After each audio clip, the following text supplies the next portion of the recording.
Bharatiya Janata party में रहने के बाद शिवसेना में आए सभी हमारे लोगों का मैं स्वागत करता हूँ।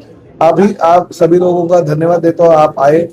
अभी देखिए, इलेक्शन के लिए सिर्फ अभी 4 दिन बचे हैं। आज का दिन पकड़ के 5 दिन बाकी है और रोज का रोज माहौल तो अभी चलते आ रहा है। अभी तक जो विकास है, विकास के बारे में आदरणीय मुख्यमंत्री जी ने कल जो बातें की, तो मैं उनका धन्यवाद देता हूं कि मैंने जो इस मीरा भाईंदर शहर में पिछले कई सालों से विकास किए, वो विकास के प्रकल्प को लेके उन्होंने मेरी तारीफ की। भले यहाँ पे युति नहीं है इसलिए मेरा नाम उन्होंने लिया नहीं, मगर अगर पर्सनली अगर मिलते हैं तो मेरा नाम जरूर लेते हैं, ये भी मुझे पता है। क्योंकि जब भी मैंने कुछ विकास का अच्छा काम किया तो उन्होंने हमेशा मेरी तारीफ ही की है। और वसई विरार के सभा में हम लोग साथ में थे, मंच पे बैठे थे। एक बाजू में रविंद्र चौहान थे, भारतीय जनता पार्टी के प्रदेश अध्यक्ष, और दूसरे बाजू में मैं उनके साथ में बैठा था और हमारी चर्चा मीरा भाईंदर शहर के बारे में ही चल रही थी। और वो खुश थे कि जिस तरह से मैं मीरा भाईंदर शहर को विकास के माध्यम से आगे ले जा रहा हूं। क्योंकि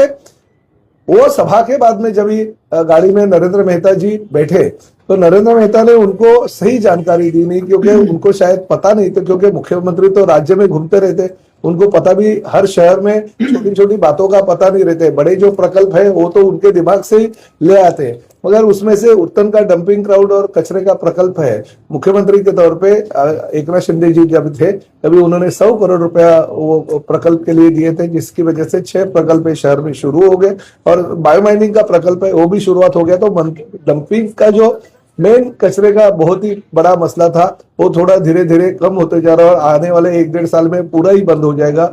इसलिए उत्तन वासियों को बहुत ही फायदा होगा। और रही उत्तन डोंगरी की जगह, तो उत्तन डोंगरी में जो कारशेड की जगह थी उसमें ऑलरेडी हमने कारशेड जो है वो कैंसिल कर दिया था। वो वहां पे कारशेड की जगह पे हम जो गोरेगांव की फिल्म सिटी है और साथ ही में जीजामाता उद्यान में जैसे प्राणी संग्रहालय वो हम लाने के लिए जीआर जल्दी ले आ रहे, ताकि वो जगह पे वो विकसित हो तो हमारे मीरा भाईंदर शहर की शान और आगे जाए और हमारे उत्तन वासियों को रोजगार का एक साधन मिल जाए। उसके बाजू में जो 75 एकड़ की जमीन है वहां पे भी हम प्रकल्प निसर्ग उद्यान के रूप में ले आ रहे हैं। तो ये बातें शायद उन्होंने कल मुख्यमंत्री जी को बताई नहीं। दूसरा, कैशलेस हॉस्पिटल मीरा भाईंदर शहर का पहला जो है हमारी मातोश्री इंदिराबाई बाबूराव सरनाईक जी के नाम का मैंने खोला है। 2 साल करीबन उसको हो गया और वहां पे 5 लाख से 35 लाख तक का इलाज ये मुफ्त किया जाता है महात्मा फुले जन आरोग्य सेवा के माध्यम से। और बहुत ही अच्छा प्रतिसाद जनता का उसमें मिल गया। वो भी बातें उनको पता ही नहीं। मुख्यमंत्री जी ने बोला कि मैं भविष्य में खोलूंगा, मगर 2 साल पहले ही हमने वो खोल दिया है, वो आप सभी लोग जानते हो।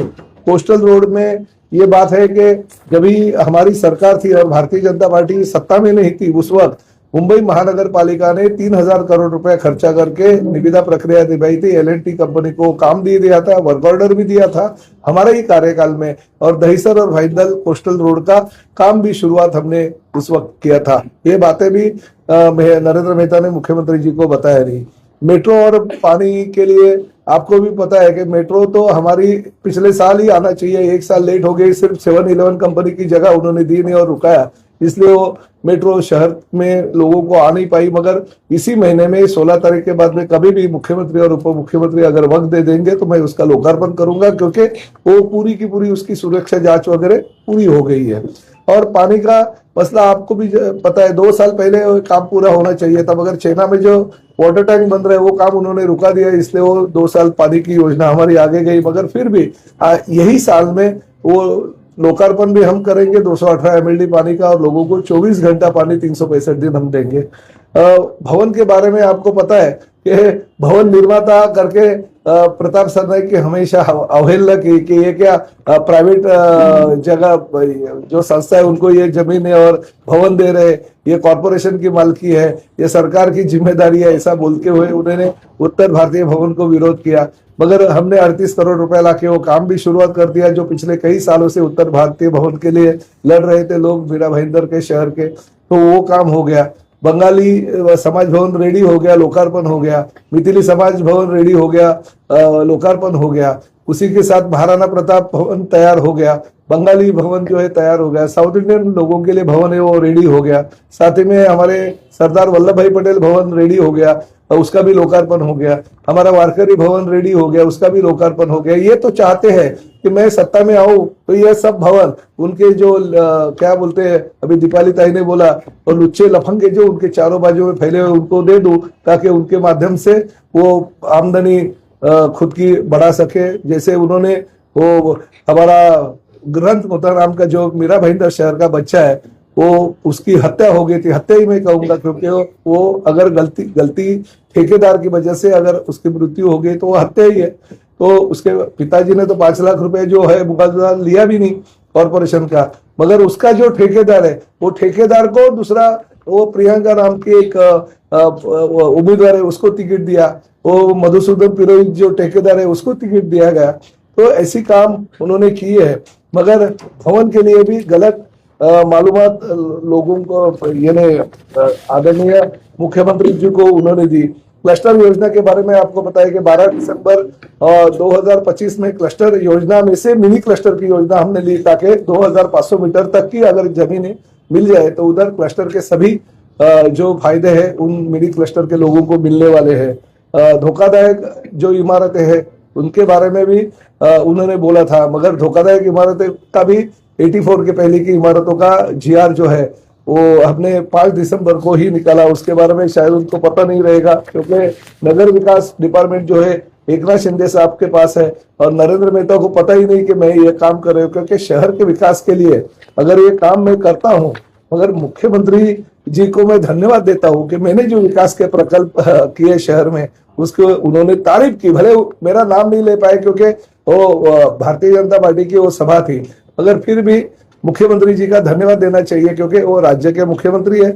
और मेरे 16 तारीख के बाद में तो हम 16 तारीख है, वैसे तो आज भी हम साथ में ही हैं, और भविष्य में भी अच्छा काम करने के लिए उनका योगदान मुझे लगेगा। मीरा भाईंदर शहर का जैसे मेरे ऊपर प्यार है, जैसे एकनाथ शिंदे साहब के ऊपर प्यार है, वैसे ही देवेंद्र जी के ऊपर प्यार है। नरेंद्र मेहता के ऊपर प्यार बिल्कुल नहीं है, क्योंकि 16 तारीख को जनता दिखा देंगे। नहीं, हाईजैक करने के मुख्यमंत्री जी को तो पता भी नहीं था ये क्या हो रहा है, और मुख्यमंत्री जी को ये गलत तरीके से बताया गया कि चलो ठीक है, अगर जगह रही तो आप ढूंढो, मैं जगह दूंगा, अगर पैसा लगेगा तो मैं पैसा दूंगा। ये नहीं, उनको जो भवनों का काम हो गया और लोकार्पण हो गया, ये तो उनको बताया ही नहीं गया। करता हूँ अभी 16 तारीख को उनको यही काम भविष्य में करना है। देश में जहां जहां पे अपघात होते हैं, ट्रैफिक हवलदार के रूप में उनको वहां पे खड़ा हमको रखना है, और ट्रैफिक हवलदार के तरीके से कल जैसे उन्होंने लाइव किया, यहाँ पे अपघात हो गया, वहां पे ट्रैफिक जाम हो गया, मत जाइए, यहाँ पे ऐसी परिस्थिति है, छोटा रास्ता है, ट्रैफिक जाम है, मत जाइए। तो अच्छा है ना, ट्रैफिक हवलदार का काम वो अगर कर रहे, परिवहन मंत्री के रूप में निश्चित रूप से उनको मैं समर्थन दे दूंगा कि हर जगह पे जहां जहां पे ऐसे अपघात होते हैं उन्होंने जाना चाहिए और लोगों की मदद करना चाहिए, क्योंकि मीरा भाईंदर शहर की जनता तो उनको 16 तारीख को शहर के बाहर ही फेंकने वाला है। मैं इस बारे में ये गंभीर विषय है, इस बारे में मैं तुरंत आज के आज ही कमिश्नर से बात करूँ। सर मेरा ये कहना है, मैं मेरे नाम पे मत मांग रहा हूँ, उन्होंने उनके खुद के नाम पे वोट मांगना चाहिए ना। कमल को बाजू में रख दीजिए, खुद के नाम पे अगर वोट मांगेंगे तो उनका एक भी उम्मीदवार का डिपॉजिट नहीं बचेगा, सबके डिपॉजिट जब ईवीएम वगैरह ये जो चीजें है ना, ये चीजें बिल्कुल नहीं होगी। और वो यही बोलने वाले भविष्य में कि शिवसेना को अब की बार 50 बार मिला कैसे, ईवीएम में गड़बड़ी, वो खुद बोलेंगे 16 तारीख। मीरा भाईंदर भाजपा से समझौता 100% करेंगे। इसका कारण ये है कि भाजपा हमारी दिल्ली में हमारे साथ में, केंद्र में, राज्य में हमारे साथ में है। मीरा भाईंदर में भी भाजपा के साथ हमारा समझौता पहले से ही था, मगर ये मीरा भाईंदर की भाजपा जो है ना, वो नरेंद्र मेहता की प्राइवेट लिमिटेड कंपनी है। जिस वक्त नरेंद्र मेहता को ट्रैफिक हवलदार के रूप में उनको कहीं पे भेज देंगे तो मैं उनके साथ जरूर समझौता करूंगा। अंदर की बातें मुझसे क्यों बुलवाते हो? अगर मुख्यमंत्री जी का और मेरा अंडरस्टैंडिंग है तो आप बाहर क्यों निकालते हो?